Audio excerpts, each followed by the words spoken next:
Good afternoon. You're watching AB Live, a news chat show in which we discuss topics ranging from business, news, politics, tech, and so much more. On today's episode, we will be discussing the industry and business of gaming, and for that in the studios right now, we have Habib Shams and we have Kareem Ibrahim. Thank you so much for joining us. Thank you for having us. Great. So I'm going to start with this. Why are you guys in gaming as an industry? Let me start with you, Kareem. Why are we in gaming? Of course, you know, let's get the, as they say, the elephant out of the room, the money. Yeah. But it's not all about the money, of course, but if I'm just speaking honestly and frankly, it is the industry to be in at the moment. Last year, 2019, it was reported revenue of gaming of $149 billion. Oh, wow. Yeah, music, sports, and film combined did 49 billion. So you can see the difference there. Fortnite alone did surplus of, Epic Games did a surplus of 3 billion. So the money is there. The industry is growing very rapidly. And it is a way to connect and communicate with the youth like never before. We can't deny it, you know. It's in the beginning we could saying that games are bad for you, this and that. But at this moment, it's the game has completely changed. Right. So you did say that the industry is growing, but at this point, I need to ask, with what's happening in the world, with COVID, etc., is this a good thing or a bad thing for the gaming industry? Because I mean, this is one industry I'm confused about because there are a lot of gaming events happening, and as we know, all events are cancelled. But the second side of it is people want to sit at home and game. So what does it do? Well, COVID is bad for everybody, of course, and it's a tragedy for the human race today. However, it is true that because people are staying more home, so they are gaming much more. And last week we have seen record-breaking gaming activity on many of the platforms worldwide, like Steam, like Xbox Live, like PlayStation and others. They had maybe the best performance ever. Like it was a record-breaking situation. On the other side, of course, gaming live events like esports tournament or conferences, exhibitions, anything that was happening and including crowd got badly hit by what's happening, like any other industries in the world today. Yeah, and did you not say that there was an event that you had planned for next month? There is our event, which is a Digital Games Conference, DGC Dubai. It was planned for the 1st of April. Okay. Obviously that's not happening now, is it? Yeah, it got postponed to the 21st of June, 22nd of June. We're actually very happy about this decision because in the end, this event gathers all the industry from the region and the world. So we had a lot of our big companies that would usually participate that have some travel bans. Yeah. But we also see it in a positive way because it is also our contribution to stop COVID somehow. It's okay, we can like wait 1 or 2 months with all the solutions that are being put in place today, and this way everybody can have a great experience in 2 months. It's fine. Ironically, the solution is gaming, you know? Stay home and play games. Yeah, I mean, don't go for the event, but stay at home and play. That is definitely one of the things you can do while you're staying at home and working from home. You did mention the business of the entire industry. Yes. So, and then big numbers, etc. But how exactly is the industry making money? What is the revenue stream? Specifically in gaming or VR? In gaming. Okay, in gaming. Of course, connectivity is key. And I think COVID made us realize, even on an offline level, we are all connected. One way or another, the world functions as one single entity. Gaming just allowed us to realize that through commonalities and common interests, you know? Everyone has a game of preference, you know? You have RPGs, you have strategic games, you have many types of games, and everyone has a preference. And because of that preference, you usually have a common interest with that person, which is on an online community, which therefore allows you to connect with people around the world. Right. And this is the reason why it's growing so fast. It's because, first of all, of course, the tech is getting a lot more advanced. The graphics, the connectivity, the communication, the hardware involved, everything is becoming more advanced. Even in VR, there's haptic suits now that make you feel things in VR. You can hug a person in VR. You can dance with a person in VR. You could never have done that 10 years ago. Yeah. So the border and the limitations are being broken, and with the connectivity and the internet around the world, world, it's allowing people to do things they never could, and therefore opening new markets and new channels of revenue. From a customer experience point of view, that is great. Everything that you mentioned was amazing.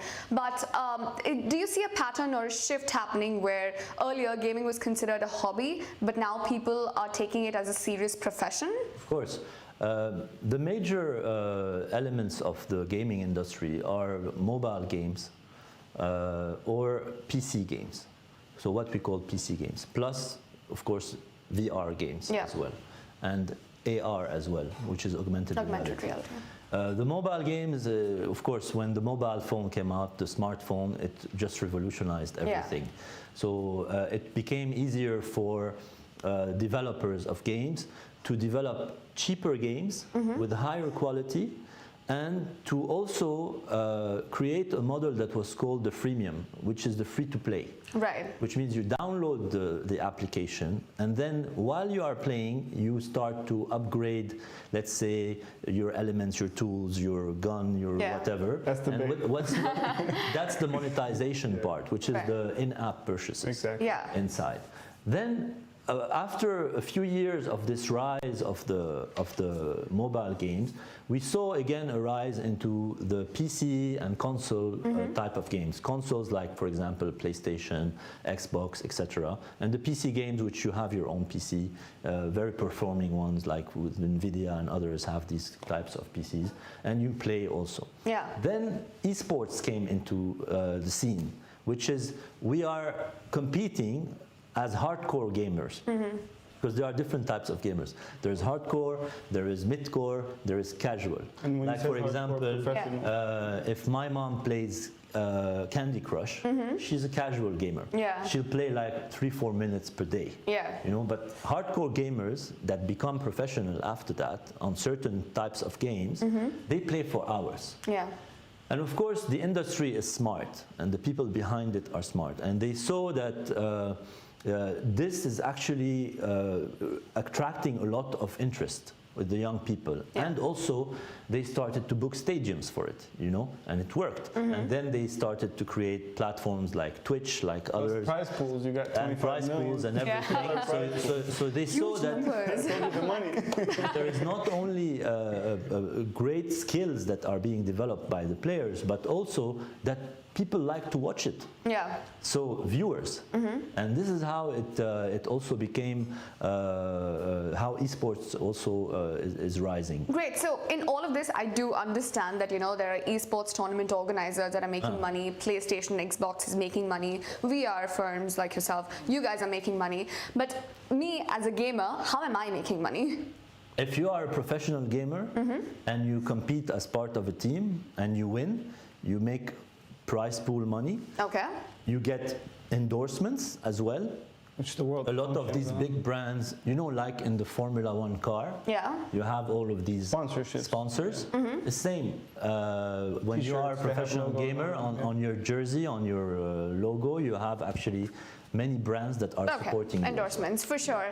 Right, so what is the scene here in the Middle East, Kareem? Like, you've seen obviously an evolution of this industry happening here, but as of today, pre-COVID, what was the state of the industry? Well, the state of the industry in general, especially for esports, is becoming, it's evolving very fast. And the reason it's evolving very fast is, just to add on Habib's point, today, if you give a 16-year-old kid or an 18-year-old adult the ability or the chance to play something he loves and get millions of dollars for it, he will most likely take that route and not go to traditional sports such as basketball, football. I still do prefer personally traditional sports, and this is where the merger of VR and esports, or when I say esports, PC gaming at the moment, which is the most popular, is becoming very interesting. Right. When I say interesting, the ecosystem around the world, it exists.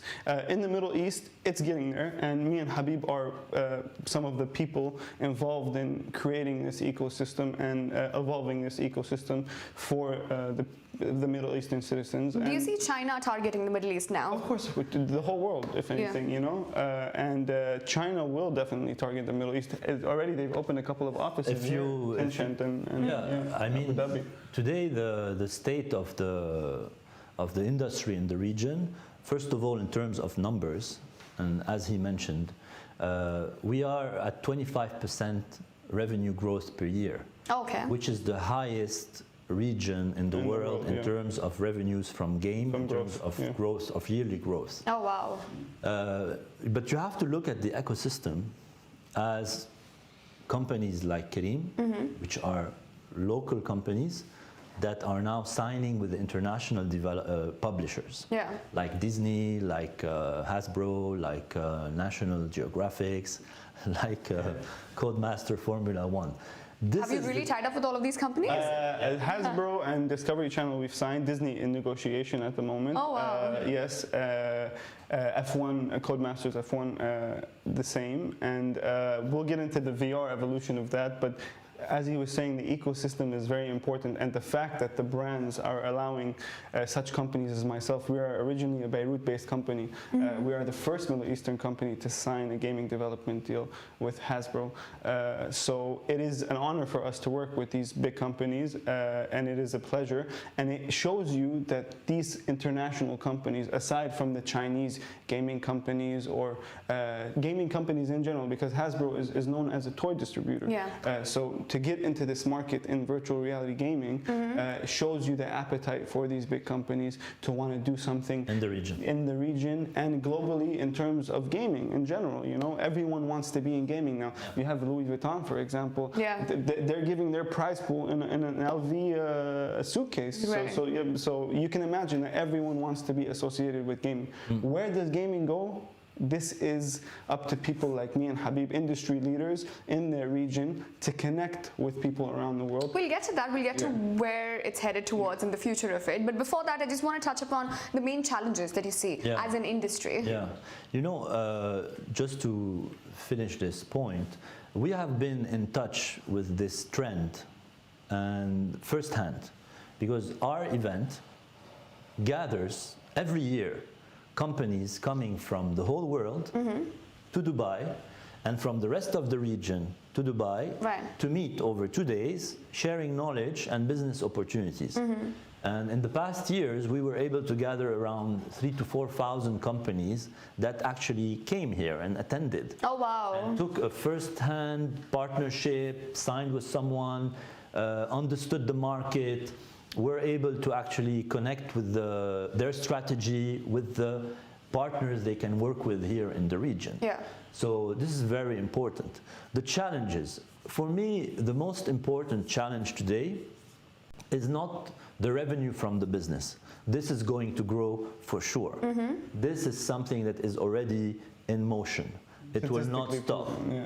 However, the real challenges we have as a region and as an ecosystem is to help more local developers to create games that can not only be for the region, but actually compete on the global level.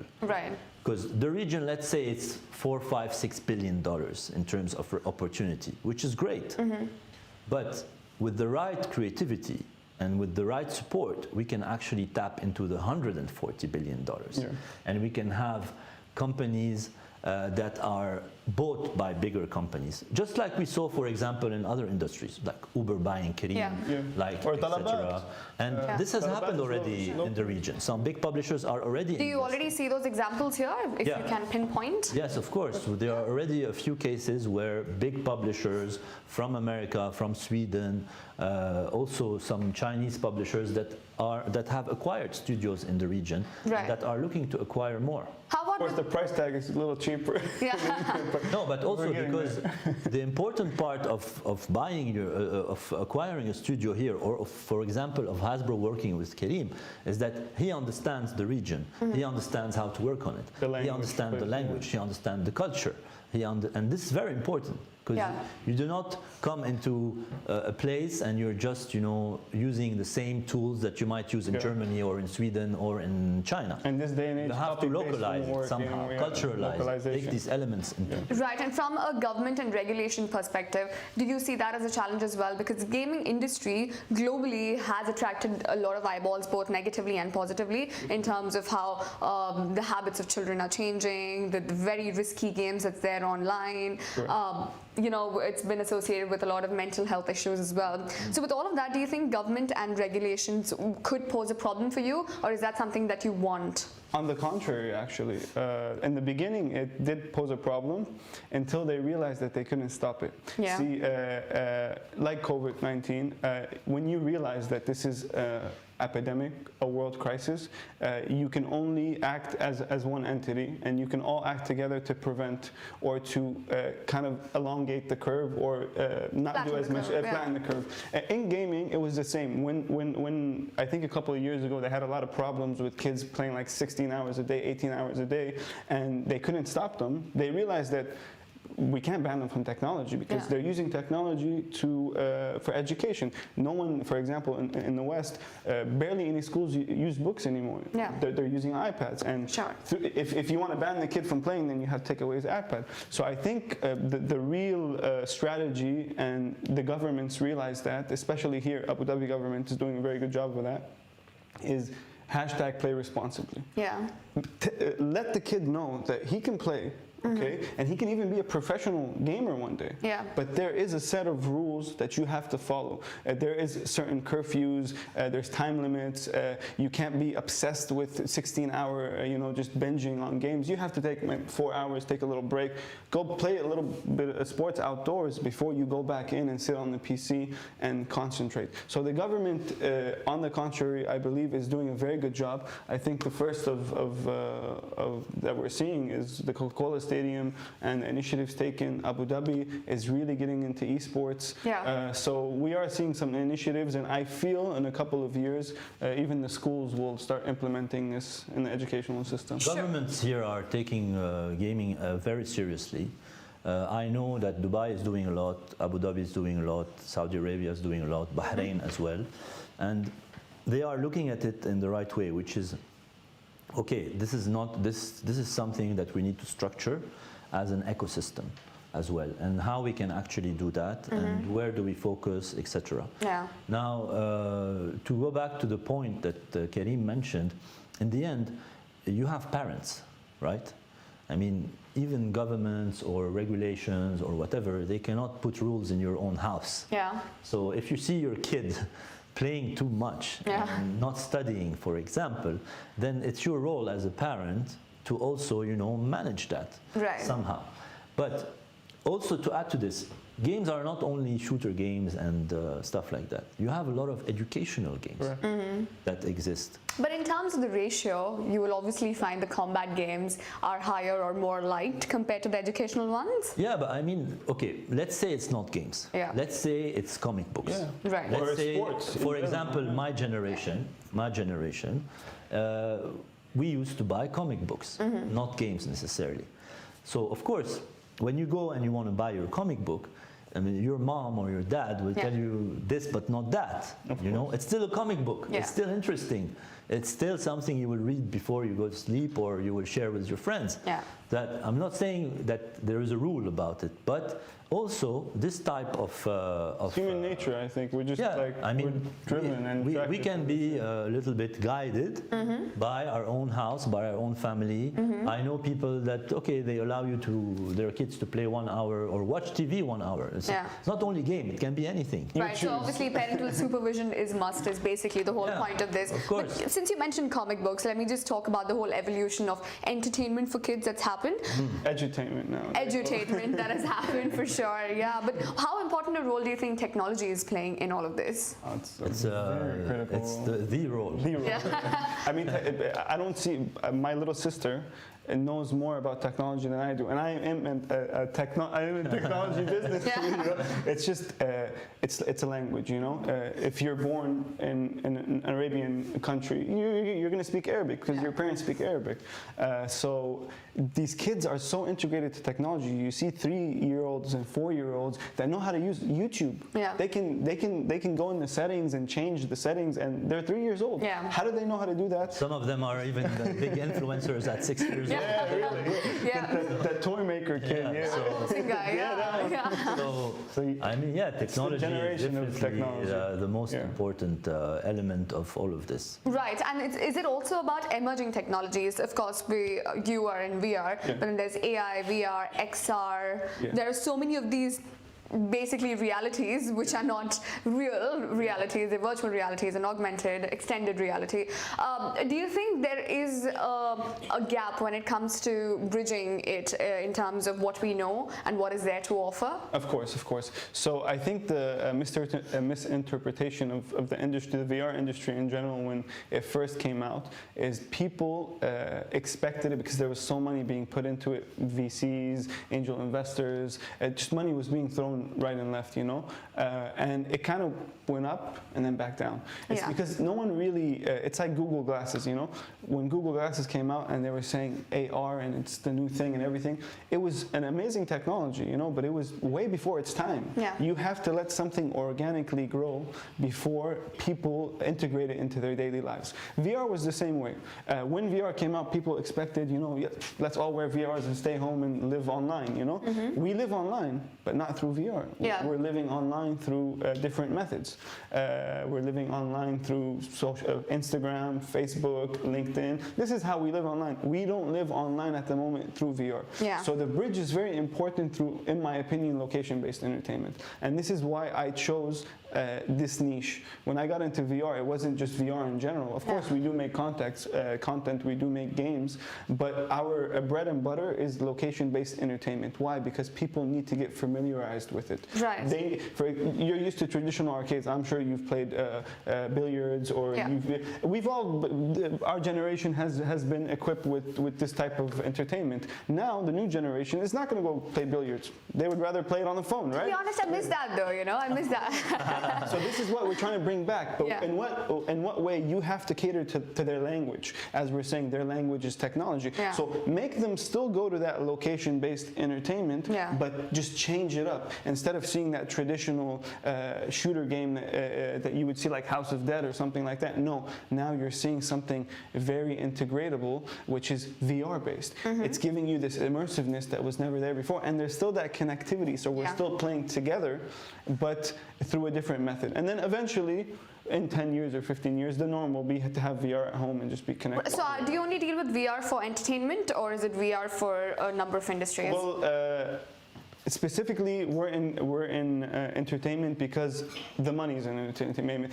You know, money is not our drive. Passion is our drive, and Habib knows that, such as his. But right now, the VR and gaming, it's where the money is. Education, there's too much restrictions and protocols around it at the moment. Education. So you're actually saying that there's more money in gaming than there is on education, healthcare, and the other industries that require it. As private businesses, yes. Really? Yes, oh wow, that's quite interesting. But again, coming back to you now. He spoke about the startup, the ecosystem of gaming. Do you think a lot of startups are going to see the potential in gaming and tap into it? Of course, they are already seeing it, and as I told you, we are in contact with many of these startups here. Okay. And also, I believe there is a great interest for the companies that are not gaming companies, which we call non-endemic. Okay. Which means that there are industries that can benefit from the gaming industry and tap into this opportunity as well.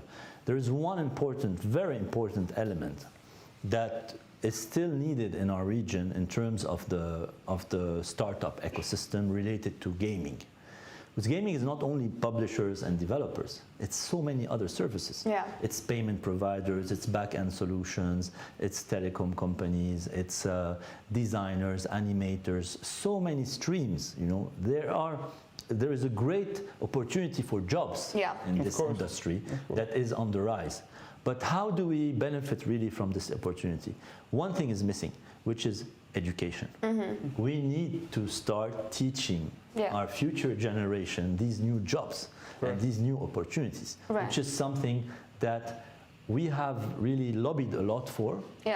With many institutions, and we believe that we are still lagging behind. Right, which is why I asked you the question about regulation. Do you think it is necessary? Does this industry need to be regulated with a set of rules and guidelines for it to be what it has to be? Of course. Well, let's say it should be regulations that enhance the ecosystem to develop. Yeah. We don't want to put Restricted, regulations yeah. that will restrict but Kind of like an open we need source for encouragement, we education. need enhancement, we need investment, we need Right. funding, we need to understand also how we can attract more talents to work on this, how Yeah. we can create these companies and this ecosystem. Right. Because I'll give you an example how beneficial this is.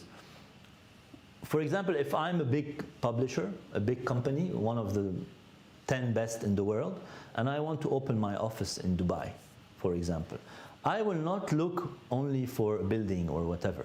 I will look to see if the ecosystem is going to be able to support this initiative. Yeah. Correct. I will look if I have a number of companies Qualified that people. can actually, that I can outsource to for their services in order for me to be able to do that. Understood. So, Yeah. so it's very important to realize this, because sometimes, you know, people are just you know, blown away by the big names, you Yeah. know, but the big names know what they're doing. Yeah. So you have to bring the small with the big. Fair. This is what we do in our event, for example. Yeah. Of We course, always small bring with the the big- small with the big because Yeah. they are part of the same ecosystem. Which I get. Small with the big is clearly crucial. But another thing that we've noticed in the gaming industry is a gender gap. I don't know why it's happening, or is it happening more because it's a cultural thing, a habit thing, the way it's happened traditionally. But is anything being done to bridge that gender gap that is present in the gaming If I'm industry? not mistaken, I there's a think- lot of women. Yeah, I think more women. There's more and more, yeah. But Yeah. it's true, statistically, even in the game companies where, let's say, for example, designers or developers or coders, you still have more men than women. Yeah. But it's changing. Right. And the professional players as well. Oh, you meant in terms of players or in In the terms of- industry as a whole. Yeah. I think in the industry there are lack of women, and I just think it's maybe personal preference, like not being sexist in any way. But I think maybe 20 years ago it was more male. It was more males that were playing games. So by the time they took a career choice, it was the males that wanted to be in the gaming industry. But now maybe I think in 10, 15 years you will see much more women in the industry and choosing career paths to do with gaming, you know, than there are now. But in terms of gamers, there's a lot of It's open. there's I a mean, lot of women today gamers. the industry is changing in that term. Now, in the end, naturally, if you are a girl or a boy, what you prefer to play as a kid, like maybe a boy would prefer to play a game and a girl would prefer to play something else, you know. So this also affects. You cannot change the nature of preferences without being biased or anything. It's just maybe you prefer to play this and not that. Maybe then when you grow up, you will see that, okay, gaming is also cool and I'm skilled, or you played with your brother, and then, you know, you get a feeling for it or not. Yeah. Some people will not like it, you know. Like shooting. But that is changing though. I mean, I That don't is think changing there are for these sure. gender roles associated no, it's with open anything now, yeah. anymore. Shooting games, for example, they have a much higher audience of males than females. Right. But there are other games that would have a lot more higher women count than male count. What I was trying to say is that I don't think there was a gender rule. I think it was just a taste Yeah. Right. at the beginning. But now the taste is getting closer, you see? So like girls are more interested in games. So once they are, Preferences, yeah. then they actually, the door is open. Right. It's not that there was a rule, no girls. No, not at all. Right, great. And finally, just one last question for the two of you all. Habibi, I'll start with you. Where is the future of this industry headed towards with regards to what you are personally doing? Well, as I told you, the industry is growing really significantly here, and we are seeing so many new players and actors and companies and government and institutions coming into the industry with full force. But are we talking esports, spectator games? Everything. For me, the gaming ecosystem is esports, it's mobile games, it's VR, it's AR, it's all the other services, because this is what we represent. Right. At the end, we represent the opportunity for everybody to be able to enter the market, whether they are from the region or outside, and to develop the ecosystem here. So there is no esports that is able to actually function without a venue, without an online tournament platform, without all of this. Right. It's all interconnected. And that's, you know, you asked a question in the beginning, why did we go into gaming? My first experience in gaming was 5-6 years ago when I actually started DGC, and I actually loved the industry because it's creating every day. It's changing every day. Yeah. It involves young talents with big corporations, and everyone is interdependent. And even though there is competition, two competitors will still sit on the same table and say what they are doing, and they are not afraid about it. This is very important as well. All right, great. There's a novelty aspect of it for sure. The unity aspect of it as well. You know, it's beautiful. You know, religion, sect, gender, it doesn't matter. Everyone, when you're part of the gaming community, everyone is seen as equal. Competitiveness aside, because I think that's just natural to be competitive, but everyone in the gaming community, unlike other communities, you know, it's unbiased. You're just playing for the passion and the love of it. Right, and from a hardware tech point of view, where do you see this industry going towards? Where do I see the industry going forward? As they say, I'm a dreamer, you know. And there's a movie called Ready Player One. I don't know if you've watched it. It's a Steven Spielberg movie. Okay. And it says in the future that the way we play sports or the way we game will be via VR. But there are, again, restrictions to it. Today, it's not easy to have a haptic suit, and it's not cheap to have a haptic suit and a treadmill and a gun and all fake gun, of course, at home, and a PC and a high-end PC. It's going to cost you. So the way I see the future growing is, and this is what we're actually aiming for. So our 5-year plan is to have multiple warehouses around the world, possibly maybe 100 warehouses around the world, and each of these warehouses would have cross-platform machines and multiple machines. Let's say tanks, cars, airplanes, treadmills. And it would be sort of a Fortnite experience connected around the world. So it would be, you would go, let's say you're in Los Angeles and your friend is in New York and your other friend is in Shanghai. You would all go to that location-based venue and you would play that game with the same map connected internationally. So I think that is the evolution of gaming. And as Habib said, it's growing and evolving every day. So the sky is the limit. The technology is being, as I said, haptic suits at the moment. Who would have ever thought you can feel a hug from Los Angeles to Dubai, for example? Really? And it's so simple. All you have to do is wear this suit, connect it to the device, log into the game. It's VR chat, if I'm not mistaken, and you can simply hug another person, a random stranger. There's so much tech can and can't do at this point. I mean, it's brilliant. But thank you so much for joining us here in the studios, and thanks for those great insights. We've definitely learned a lot about the gaming industry. And here for you, there's another option for those who are staying at home, working from home. Gaming is something you could explore. Thank you for watching AB Live, and we will be back again next Tuesday.